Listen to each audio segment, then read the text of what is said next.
Hello students, welcome back to the online classes. This is your Naima Miss back again with today's class, that is refraction of light on curved surfaces. And in today's class we are going to learn about how to find out the focal length of a lens. Okay, so what we are going to do, we are going to arrange a setup. There, first, we'll take a V stand and place it on the table at the center. So suppose this is your table. So what we're going to take a table. On this table at the center, we are going to place a V stand, and then we are going to place a convex lens. Okay, and imagine the principal axis of the lens. So simply we are just going to imagine. So this is the center, right? From here we will draw a principal axis, straight line. Yes, now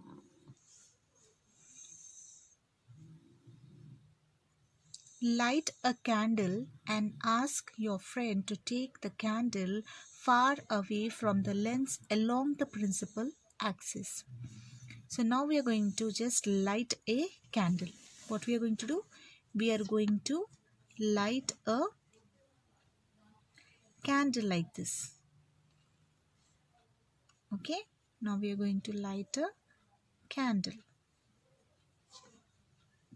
Okay, then adjust the screen. Here is your screen. Fine, we are going to adjust in the screen or a white sheet of paper placed perpendicular to the axis. Okay, we are just going to place perpendicular to the axis. We are going to place perpendicular to the axis, principal axis, which is on the other side of the lens until you get an image on it. Now we are going to move here in such a way, we'll be moving front and back in such a way that we have to get an image on this screen. Suppose you are getting an image here on the screen. This is your screen, and here you are getting the image.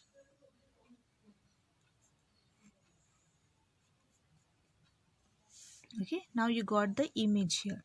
So now measure the distance of the image from the V stand of the lens. Also, measure the distance between the candle and the stand of the lens. Okay, as we already know, now this is your object, this is the image. Now what we can say, this is a perpendicular axis, and the image we got is real and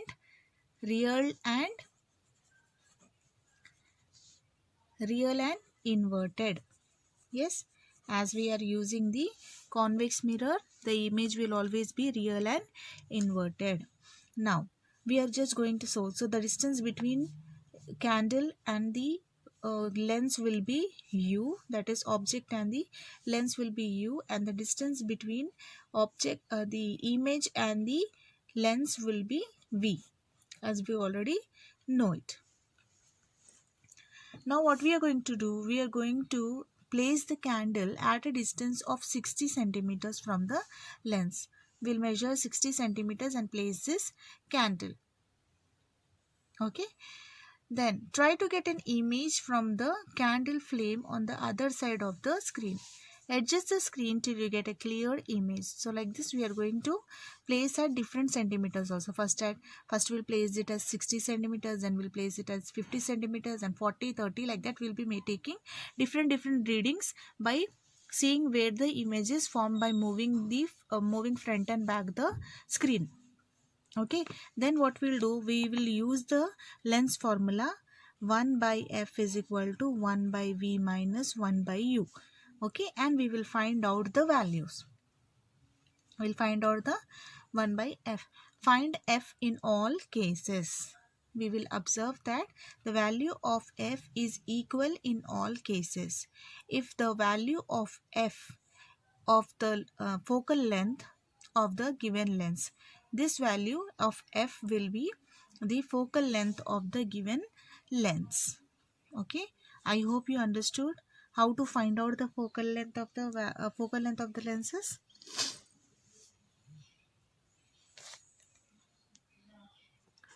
Now, as we have learned how to find out the focal length, we must also know that the focal length depends on the surrounding medium. Suppose now this was in the air. Okay, suppose the same is in water. Then how you will find out, how you will come to know the focal length? To verify experimentally that the focal length of lenses depend on its surrounding medium, we are just going to perform a small experiment. What is that? We are going to take a cylinder. Okay, simply we are going to take a cylinder. Then this is the cylinder. Now take a cylindrical glass tumbler whose height is much greater than the focal length of the lens. Okay, what we are doing, we are keeping this lens in this water.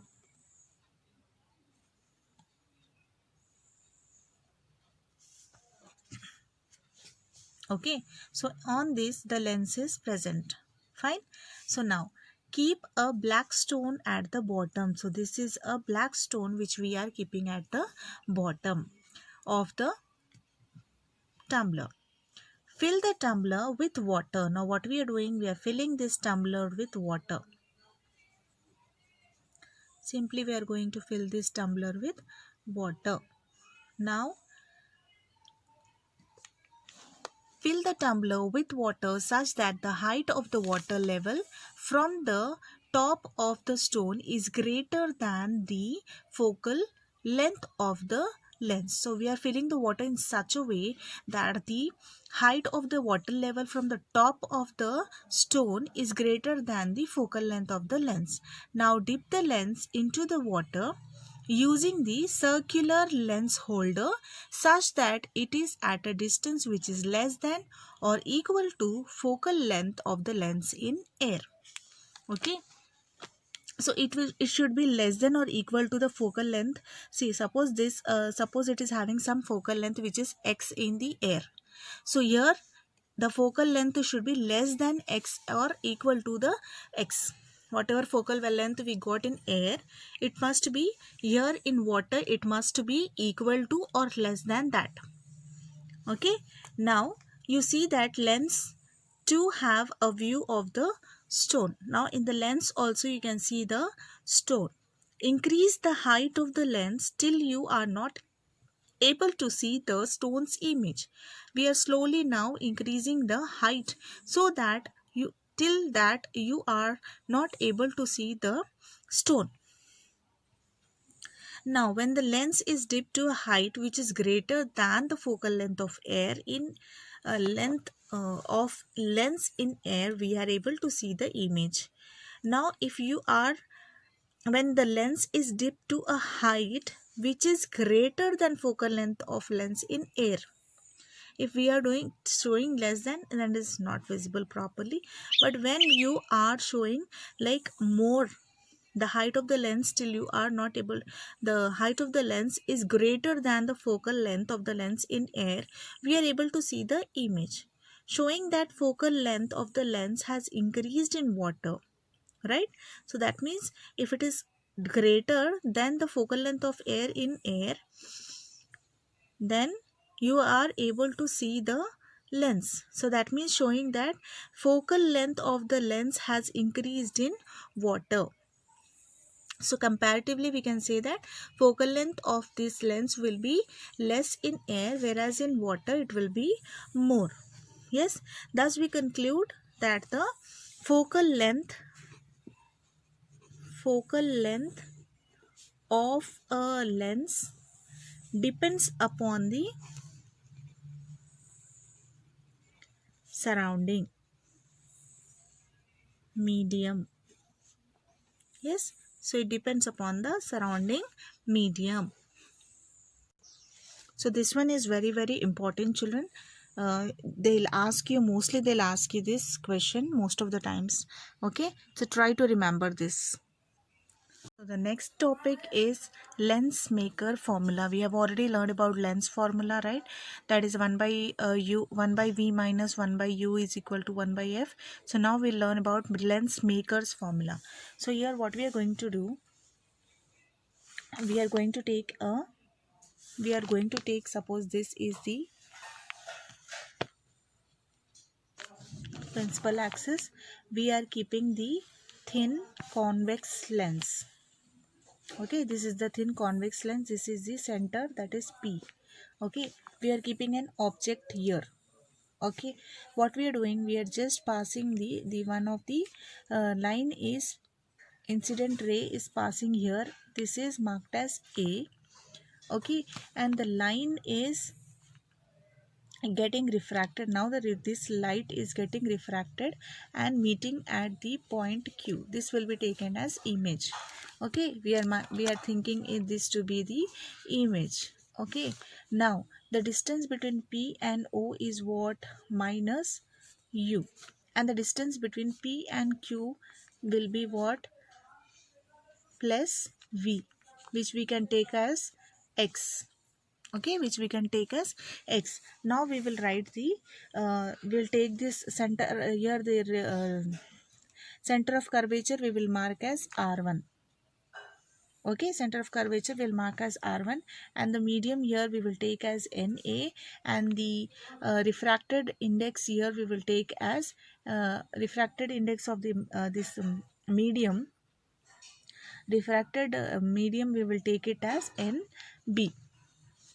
Okay, refractive index of the lens we will take it as NB. Refractive index of the medium we are going to take it as NA, and the refractive index of the uh, lens medium we are going to take as NB. So now as we got this whole thing here, figure here, so we'll substitute this in the equation. Here what we are going to do, we are taking as PO is equal to minus U, and PQ is equal to V, which is X. Okay, then R we are taking as R1, and N1 we are taking as NA, and N2 we are taking as NB. So now what we are going to do, we are going to substitute this in this equation. N2 by V minus N1 by U is equal to N2 minus N1 by R. Okay, then what we will get, NB by X plus NA by U is equal to NB minus NA by R1. Okay, NB minus NA by R1. But the rays that are getting refracted at A, they suffer some refraction at B also. So at this point they are suffering some refraction here also. So what we are going to do, we are going to create an image, actually image of the convex. This we can take the image which may be formed at the concave mirrors lens. Okay, by the concave lens, but here see in the convex there is some refraction more taking here. So what we are going to do, we are going to make an image here. So this is the image which is actually formed in the convex lens. So this radius of curvature will be R2. Okay, and the distance between the principal axis and the image we are going to take as V. Okay, plus V. So now after substitute, what we are going to do, we are going to substitute these values in the equation again. Okay, here what we are going to do, we are going to take the P I is equal to V, Pi is equal to V, R is equal to minus R2, N1 is equal to NB, and N2 is equal to NA. So when we are substituting the same values in this equation, N2 by V minus N1 by U is equal to N2 minus N1 by R, what we are going to get? We are going to get NA by V minus NB by X is equal to NA minus NB by minus R2. Okay, this will be the second equation. This is the first equation.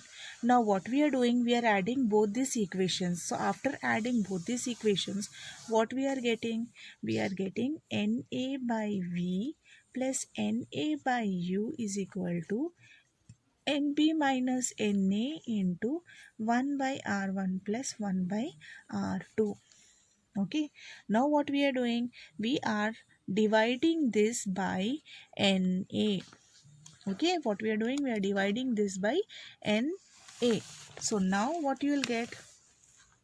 You will get NB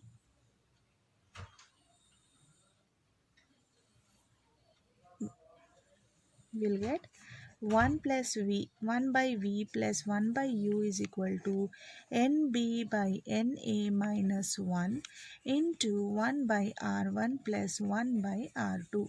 This is what you are going to get when you are dividing this both the sides with NA. Okay, now what you will get the value?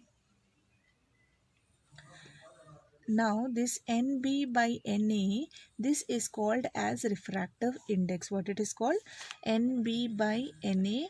This is called as refractive index, which is given as refractive index. Now this is given as NB by NA is equal to NBA. This is given as NBA. This is very important. So here in place of NBA, we are going to write the value as NBA. So what we are going to do? 1 by V plus 1 by U is equal to NBA minus 1 into 1 by R1 plus 1 by R2. Okay, then this we know 1 by F is equal to 1V plus 1U. 1 by U. 1 by F is equal to 1 by V plus 1 by U. So we will write it as 1 by F, which is equal to NBA minus 1 into 1 by R1 plus 1 by R2. Right? So what we are going to do now?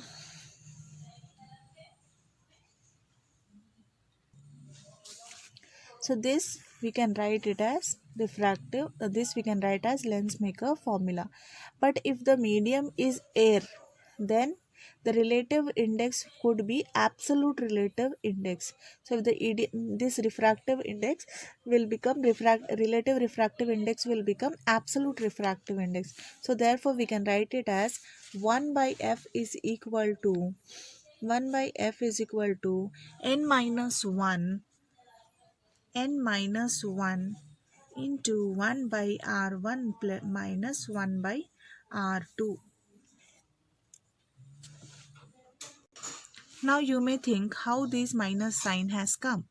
So here when we were writing this formula, we have to see that the sign convention is also measured, right? So when we are writing this, so when we know that when we are seeing according to sign conventions here,